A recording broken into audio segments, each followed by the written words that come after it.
Hello, everybody, and welcome back to the We Know Traitors podcast over here on RHAP. I'm your host, the Duke of Deception, Pooya and Scally. With me is my lovely co-host, Ryan Scally. And with us is my main man, Velcro. It's Omar Zaheer here, the latest banished from the Traitors Canada Season 3. Omar, how you doing? Pre-tied slip-ons, bitch. And What do you mean happens when pre-tied? those? Well, he ties them, and then what? And then you slip them on and off. And what happens when the shoelaces become a little bit loose and undone? But you're at school, you tuck them in the back of your shoe until you get home. That's what you do, and you never use a public bathroom. Well, if only you could have been as prepared last night, Omar. What happened? you little bitch asses. I didn't get to unleash the evil side of me on the show. And all of you guys every week being like, he's messy as hell. But in a game for money, I'll keep it under wraps for as long as possible. But I didn't get to enter phase 2 of being an asshole. Yeah, everyone's gonna leave this show being like, that guy was so nice. And I'm like, but you don't know how messy he can be. They don't know. Yeah. But you know what? After somebody as a player who is messy as hell, dumb as hell, not afraid to speak their mind and throw any Pooya or Scally under the bus for his own entertainment and delusion, karma was a bitch when Jamal came for me.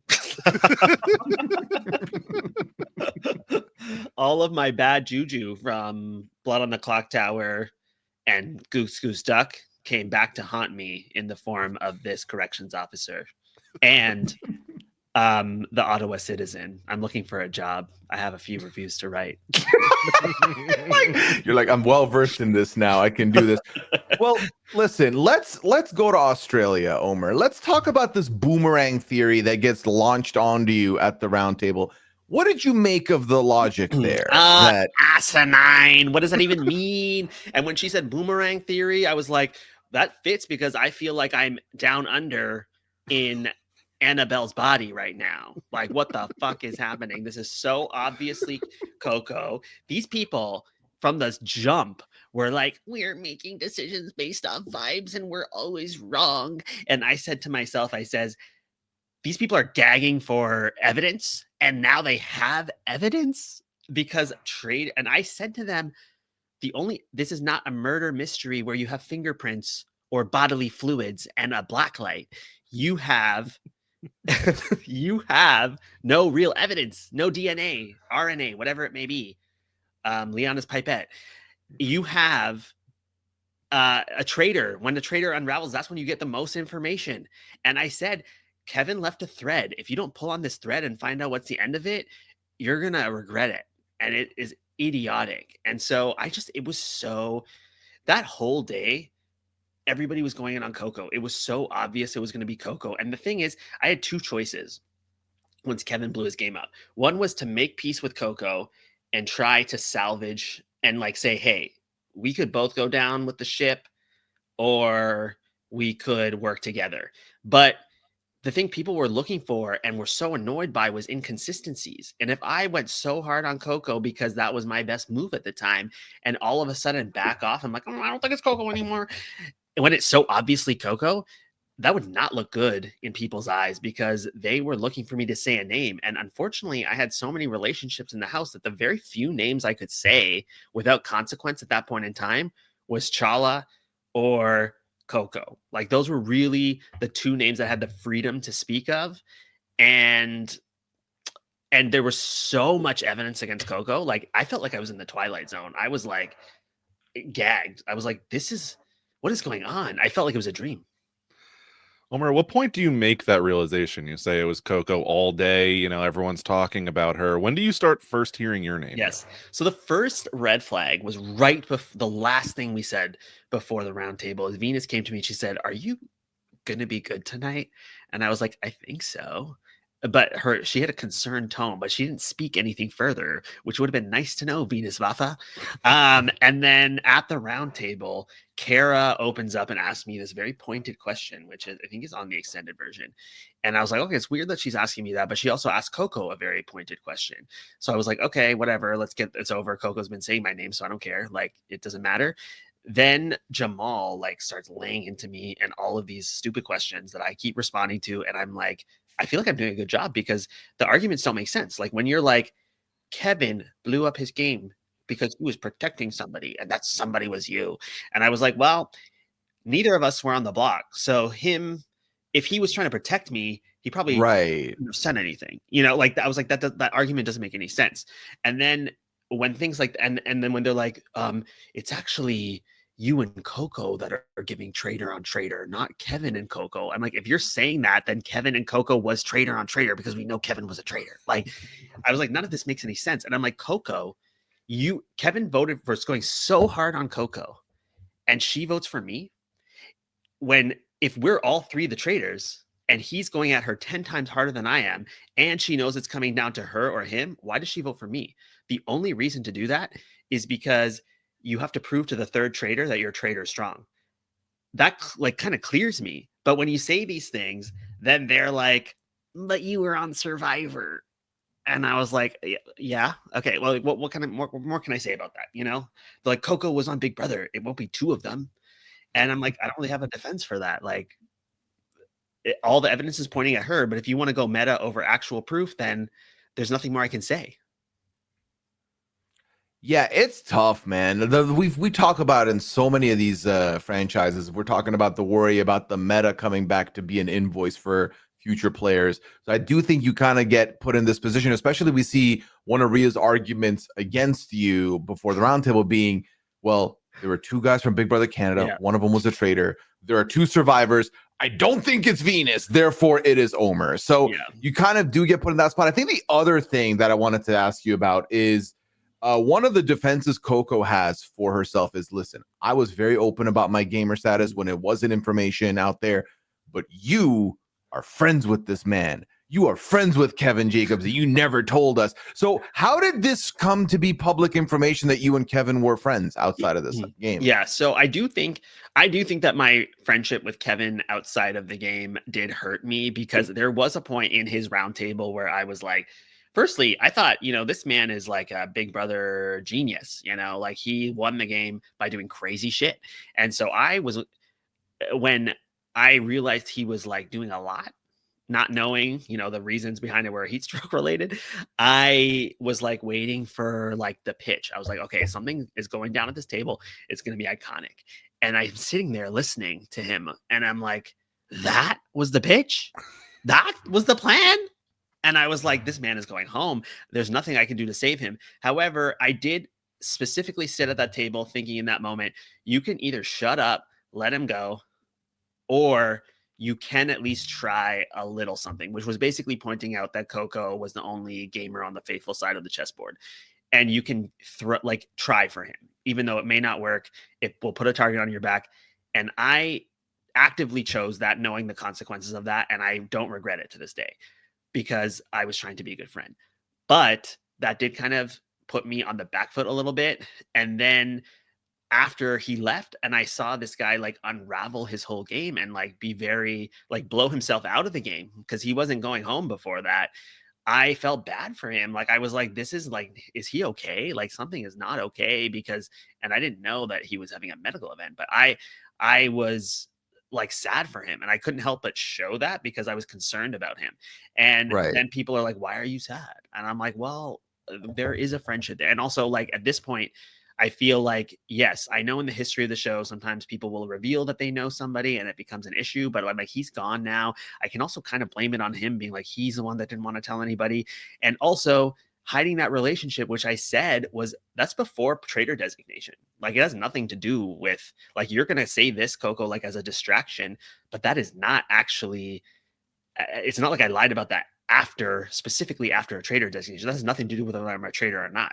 And so I feel like it didn't really like, I think that the arguments people were like locking in on me for were really ridiculous. Like the Survivor thing was like a clear thing. Then they kept saying I was deflecting, and I'm like, motherfuckers, like I am fully owning every opinion I have here. What are you talking about deflecting?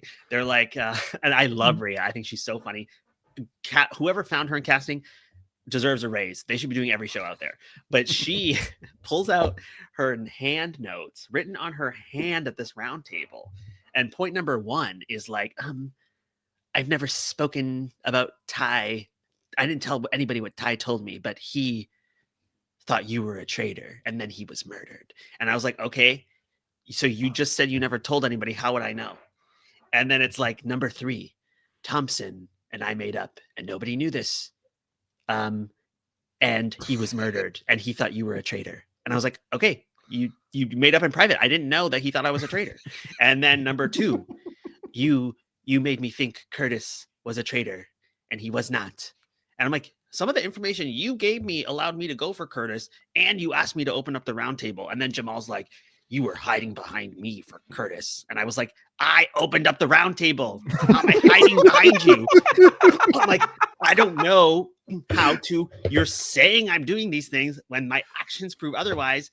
And then Sarah Nicole's like, why would, as a traitor, if you're a traitor and people are putting heat on Shaughnessy or Rhea, why not let that happen? But he actively speaks up for them, and against the grain, there is no reason to do that. As a traitor, a smart traitor would let it happen. And then it's like they hear that and they're like, well, he has got to pretend to be a faithful. I'm like, so anything that I say to you, Jamal, specifically, you just want to believe already what you want to believe. So there's nothing that I can say that will change your mind. It will only reinforce the narrative you've created. So, I mean, I wish that I had been a bit more unhinged at that point, but I was trying not to deflect, quote unquote.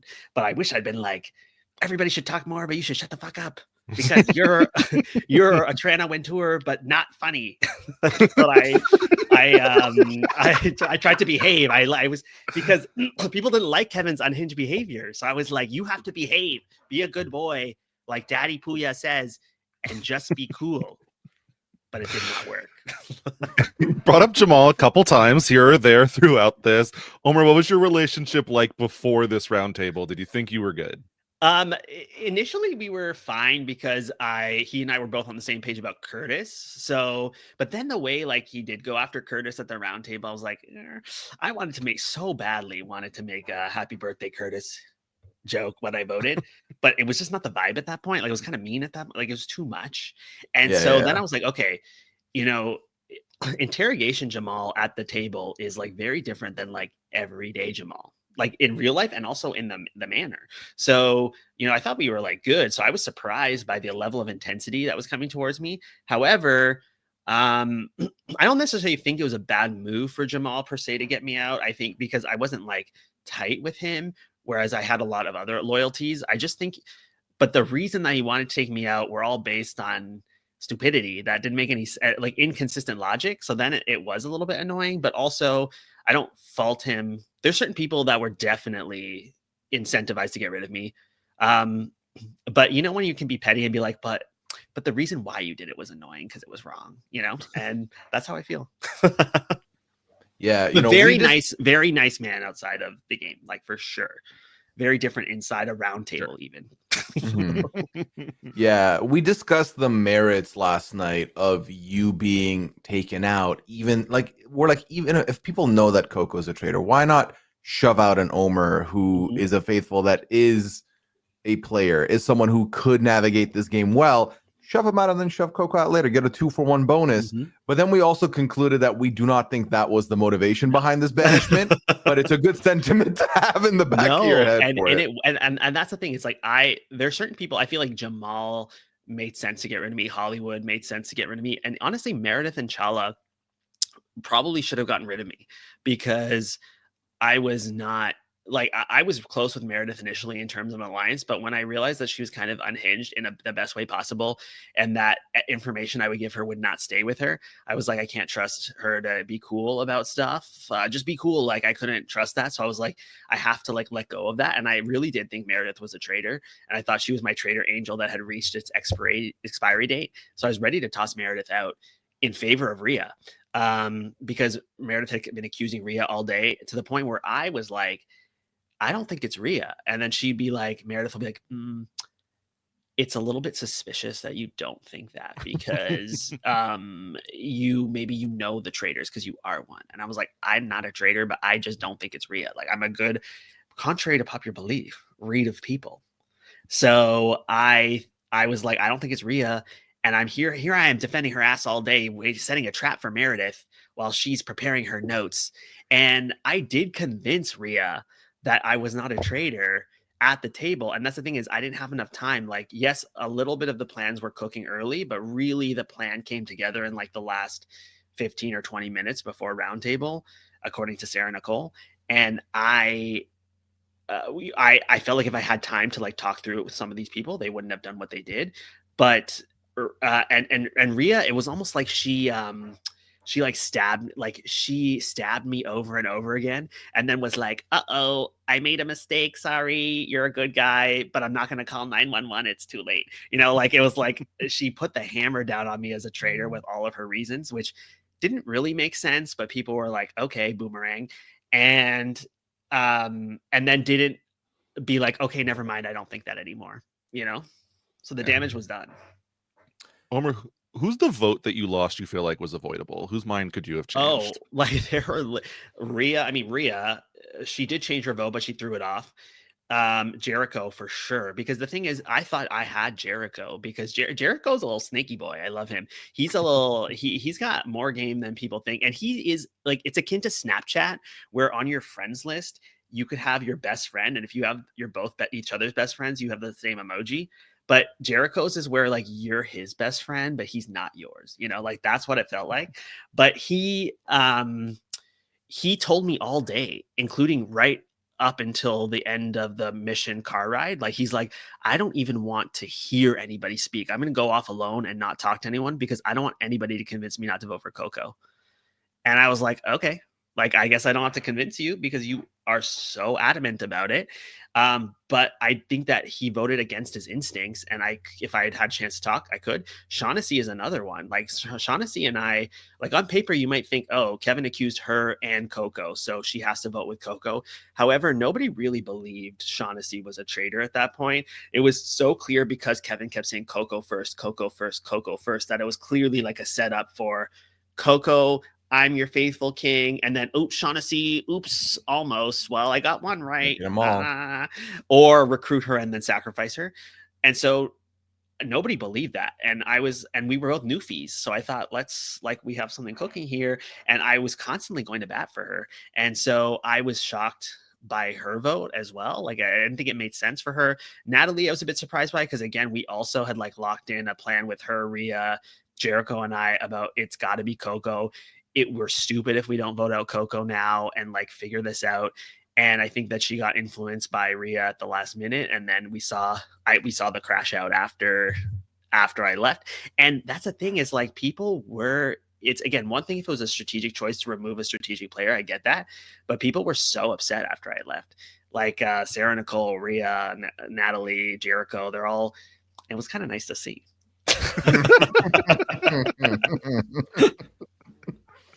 Yeah. It was a "I told you so" moment, you know? Yeah, the reactions were, to me, indicative of people who genuinely thought they had gotten out a traitor and then realized that wasn't the case.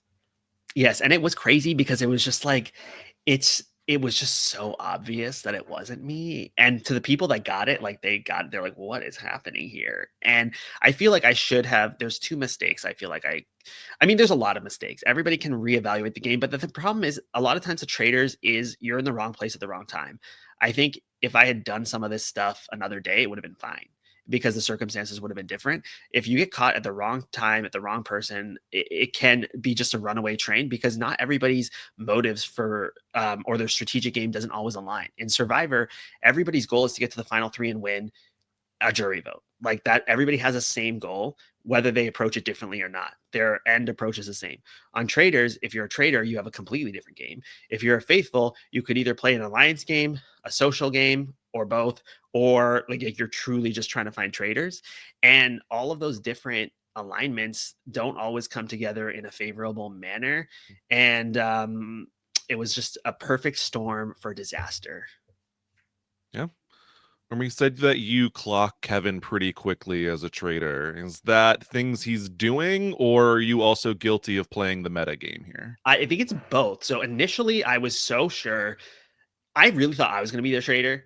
But then I was like thinking about the meta even beyond Traitors Canada. I was like, Carolyn was just like an amazingly funny traitor. That's the most fresh season. And that's also what I kept being like, this is Boston Rob on Bob the Drag Queen. Do you guys not see this? And they were like, you're on Survivor. And then but then I was like, okay, listen, like it's either, but because of the Carolyn effect, I thought it might be Venus because she's a bit of a fiery personality as well.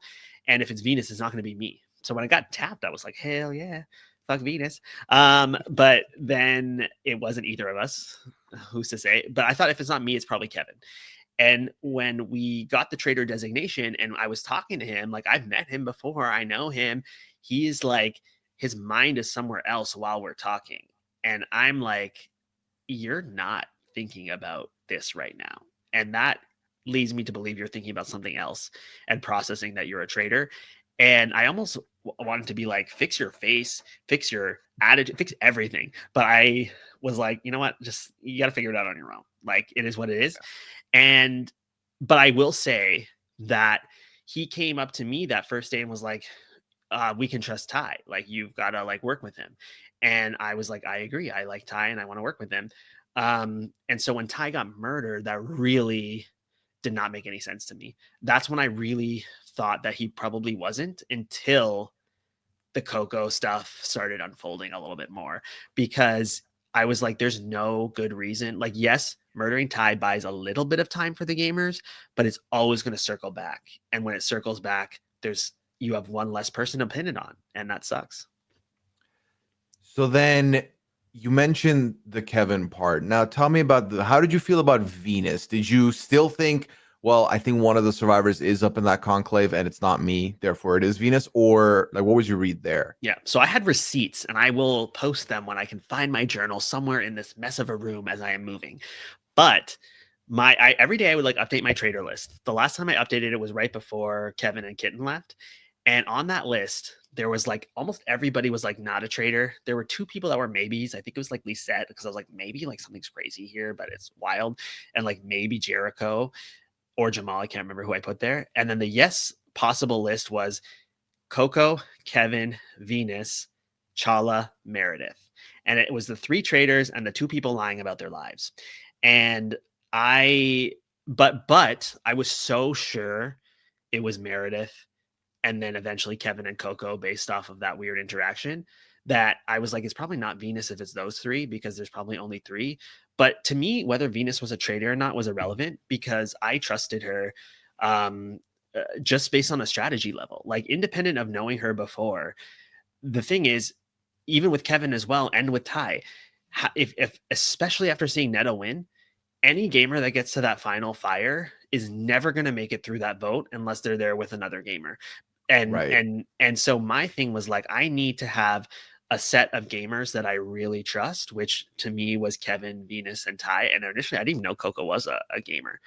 And then on the other side, I need faithfuls that I really trust. And that was like Thompson, Jericho, Sarah Nicole, and I thought Rhea.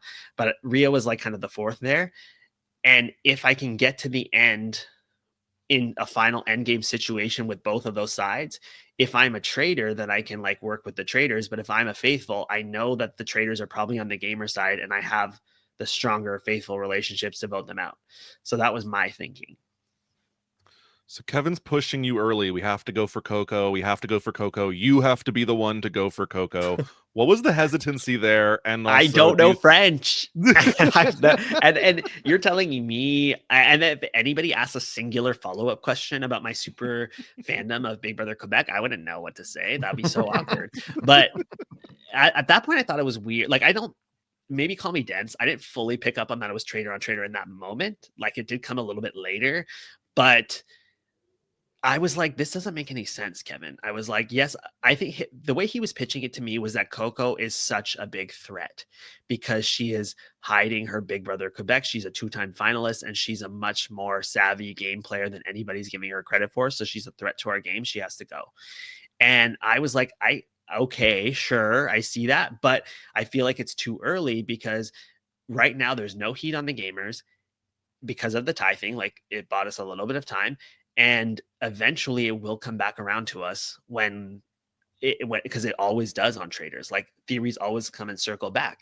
So I was like, right now in the current state of events, all the random faithfuls that we don't have a relationship with or care about in this game have the heat on them. You know, Chala has heat on them.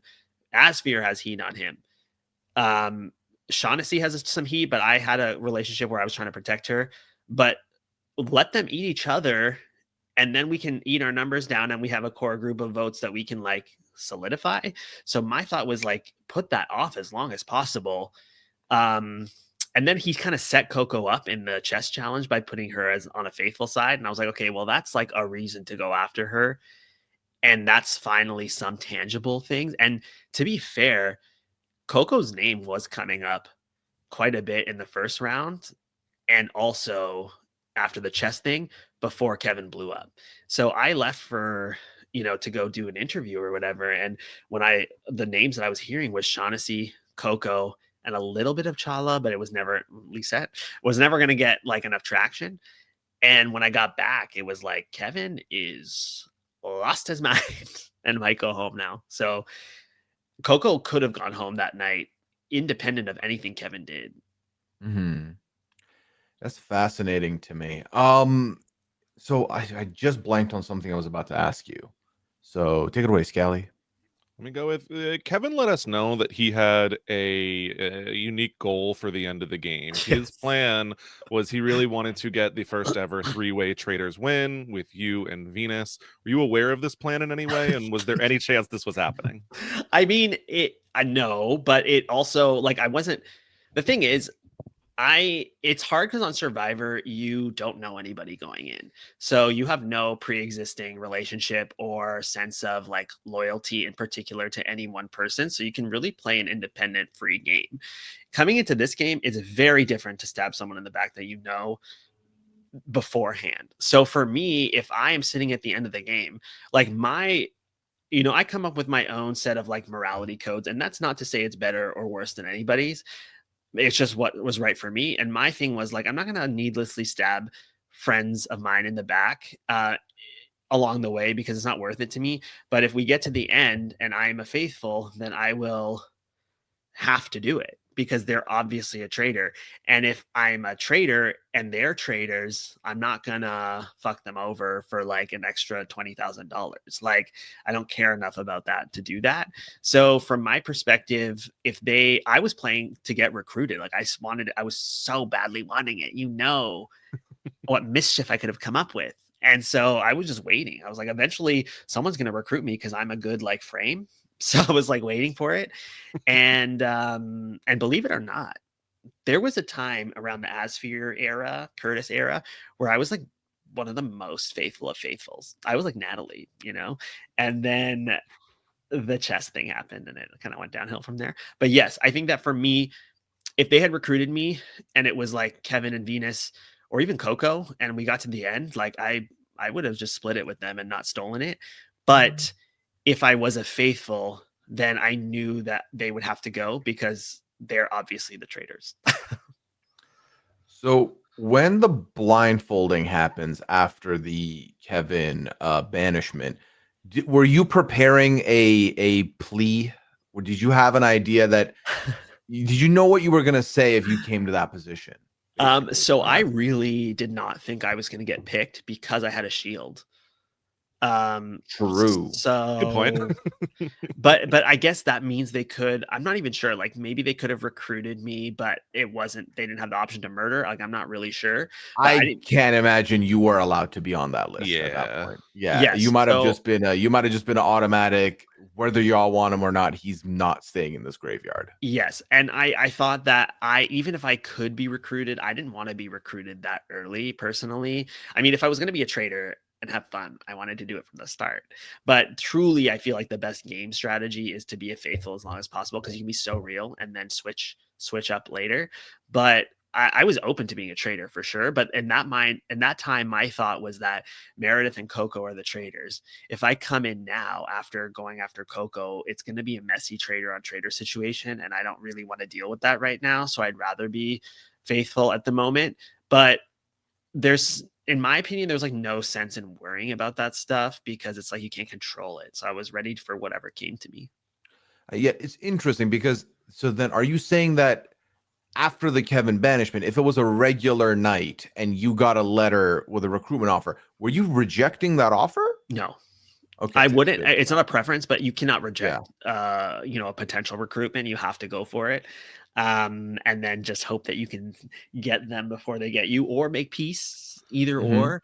But I think there was just too much trust lost between Coco and I at that point for us to even, and I've talked to Coco since, like, I just don't think, like, even if I had been like, let's lay our guns down completely, I don't think she would have done it, because she was like, we've already walked down this path a bit. We can't walk back. And it's kind Right. of true. It would have looked very suspicious to back off. Yeah. I was just surprised that they didn't. I was surprised Thompson was murdered, because I thought that for sure Coco would want to recruit to get the attention off of her. Because it's like, if you recruited that night, then that'll be the hot topic of like, who is it now? And people would look away from her. But that wasn't the way. And actually, that really, it really annoyed me that Thompson got murdered, because it was like, Kevin was my boy, Thompson was my boy, and to lose them back to back, I was like, Venus, what the fuck? We really could have used his vote at this round table, Had you been recruited, who should have been worried? Who's high up on that murder list at this point? Oh, I would say that Hollywood was up on that list, because the thing about Hollywood is that he is not, I don't want to say the word controllable, because that sounds so douchey, but like, he is going to play his own game, and there's not, it's not a clear way in which you can, to me, it was never clear what his motivations were. Like, even seeing him like beg to be recruited was a little bit surprising to me, because he kept playing this facade of like, I want to be the most faithful of the most faithful. So I was like, I feel like I can't exactly, like, there's something about his intentions that I don't know, and so I don't trust him like long term. And I think that there's something to be said about killing people that are clear faithfuls that will never be a banishment target. But there's another thing to be said about banishing somebody that Hollywood didn't have that much heat, or killing. He didn't have that much heat, but he also was not a fixed game quantity, and he had a lot of influence. So he was one. I think Jamal was one, just because of how unhinged. It was like hard to predict what he was going to do. And then another one, I think, and unfortunately, it's people like Natalie or Kara. They just don't have, I probably would never have murdered Kara that early, though, because she was so on my side and I love her.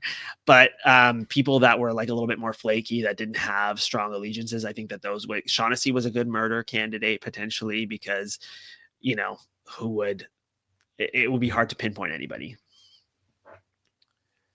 Okay. I have another question for you here. We now got to watch you make your way to the castle. Omar, I want you to nominate a couple of survivors for future Traitor seasons, whether US or Canada. I will allow either or. Either or. Okay, well, I'm going to go Canada for now. I would say that, who's an underrated pick? Everybody knows that Caleb would be fun. Marianne would be fun. Obviously, Marianne would be the most fun. It would have been fun to do it with her, because we would have like lost our minds on each other at the round table just for funsies. But and Genevieve, obviously icon. But Kane, underrated pick. He's so funny, and he's got the mysterious look to him. I think that he would be fun on the show. From the US, are you thinking new era, old era? What are you thinking? Whatever you want. Omar, it's your Okay, question. so I think that, obviously Tyson is a good pick. Kelly Wentworth are good picks of like legend status people that have not done it yet. But, in terms of people who are a little bit more underrated, that would be kind of fun. Who would be really fun is Wendy Jo from Survivor Nicaragua. Sure. Ask her how old she is now. We don't know, but that's like a funny faithful, I think. Sandy Burgeon also, those hags and hagresses, we love them. Yeah, Sandy, what's it called? Wendy Jo, Rob's once worst to ever play the game. False news. False news. He doesn't know. I would have tied Wendy Jo to my side, and we would have sailed all the way to the end, and then we would have gone on MILF Manor. Yeah, was that the next show for you, MILF I was Manor? gonna say that's next. Season 3? Well, stay tuned. There was a time that I was like, I can't believe MILF Manor's had a returning player, and I haven't been back on Survivor. Yeah, we might have to bring the coverage back out for that one. Certainly. Omar, Traitors calls again. They want you to come back. Survivor calls again. They want you to come back. Ooh. Who are you answering?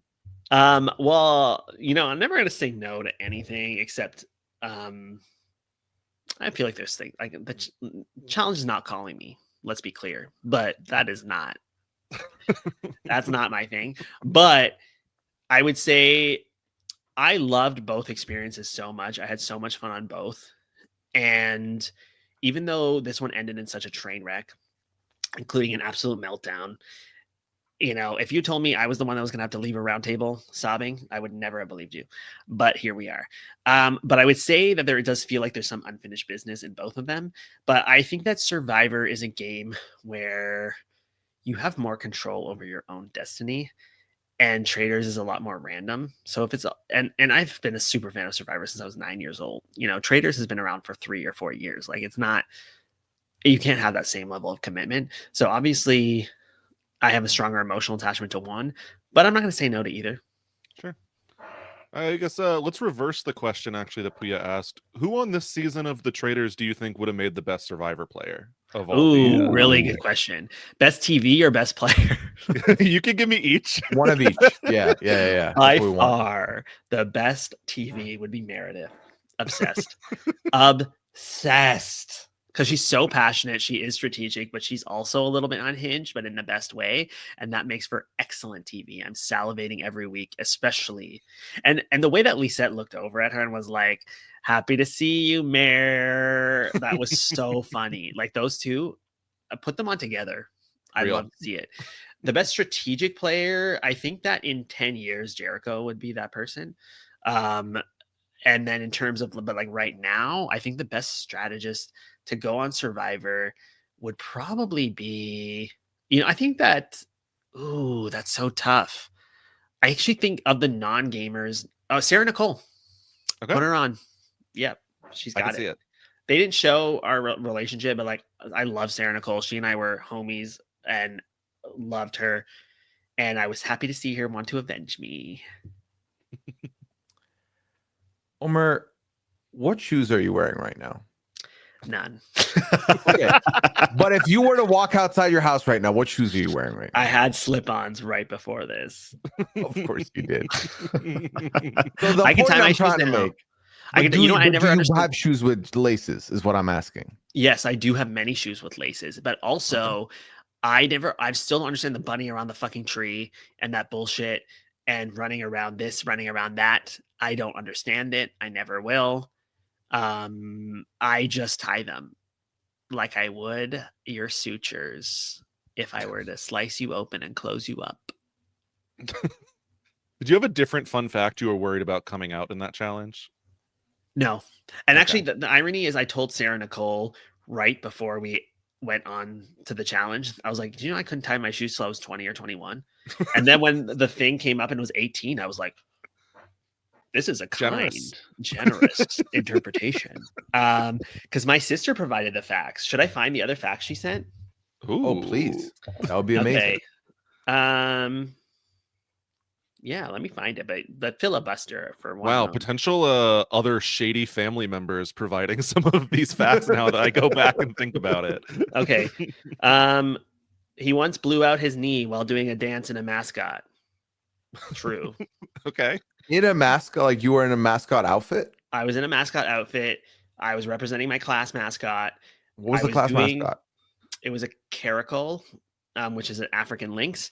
And I was doing the Matrix. And it was actually me and my classmate who were fighting over the costume because we were both the mascot. So she took the head off of it. And I was like, we were trying to fight over it. So I was like, swipe, Matrix. And then I fell down because my knee dislocated in front of 300 people.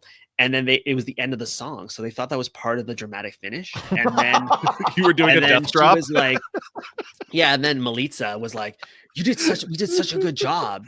We're going to win. And I was like, can you call an ambulance? And she was like, what? And I was like, can you call the ambulance? And then they didn't even they gave me one Tylenol and popped it back in. And then I have had chronic pain ever since. He went swimming with belugas and sang to them, and because he ingested too much salt water, threw up. And doesn't know how to ride a bike. Okay. That one is fine, I think. Agreed. Do you know how to Yeah. ride a bike? I've not ridden a bike since I was 16. So it's been But they always say You, you don't you forget. famously don't forget. Yeah. Oh, you forget. Trust me. Do you? They're capping. Yeah. Okay. No, for sure. No, don't bring up capping around Omar. He dislocated his.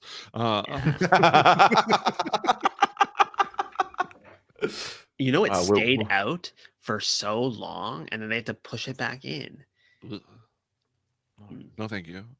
Yeah. Ugh. Omer, one person from this podcast has to go on the Traitors. Which one of us do you think would do better on the Traitors, me or Scally? Entertaining wise or longevity? Oh. If it's different answers for both, we want to hear Scally both. would be messy as hell and would go home within the first 2 to 3 round tables. So that's for damn sure. Pooya would be the most likely to be a traitor and win, I think. And Scally would flame out early, but like a supernova as a faithful.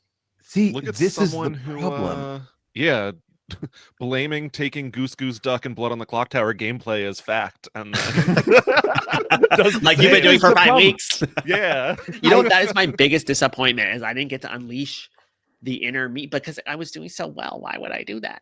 And I did. I will say, I unfortunately did really lay the guillotine down on Curtis and Asfear, and I apologize. I did not think Asfear was a traitor for sure. He was not useful to my game. Bless his heart. Go plan your billionaire parties.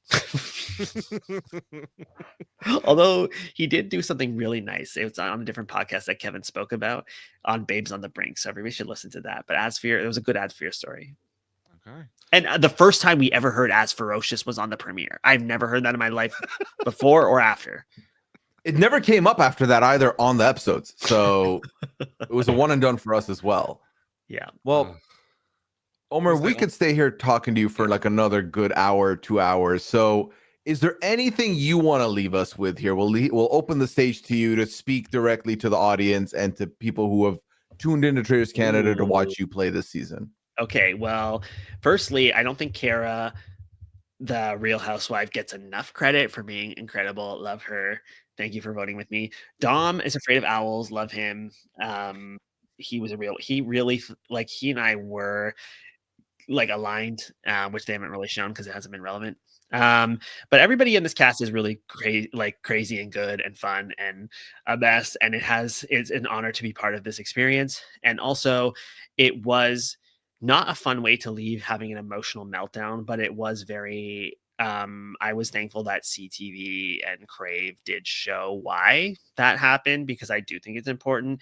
And I appreciate Kevin and his friendship. And it did probably cost me the game, but I don't have any regrets. And if me going home on Traitors Canada Iconic Season 3 was something that needed to happen to illuminate the power of an interfaith friendship at a difficult time when we should be advocating for free Palestine, then that is an acceptable loss to me. Yeah, Omer, I appreciate you. I'm glad that we got to talk today and we got to watch you for as long as we did, even if, hoped it lasted just a little bit longer. I'm sure we'll be seeing you again somewhere else in the future. And thanks for being here today. Manor 3. There we go. That's the one. Yeah. I was going to say, once again, the floor was yours, and I really expected you to be messy, and you instead were very profound and left us with a very heartwarming message. So thank you, Omar, for your time. We do appreciate it. I will be at the front lines to talk about MILF Manor 3 when it comes out, and you're on. Yeah. And I'm busy this Sunday, but the following Sunday, I'm going to kill you 3 or 4 times in Goose Goose Duck. I'm going to make Scally watch. Because wow, I didn't get to do. I won't we're rat. going into one of those rooms. Scally's going to watch me kill Pooya 3 times. Okay. All right. That's I'll schedule you in. All right. Tune into that November 30th, everybody. Y'all take care. Have a good one. Bye. This is RHAP, We Know Reality TV.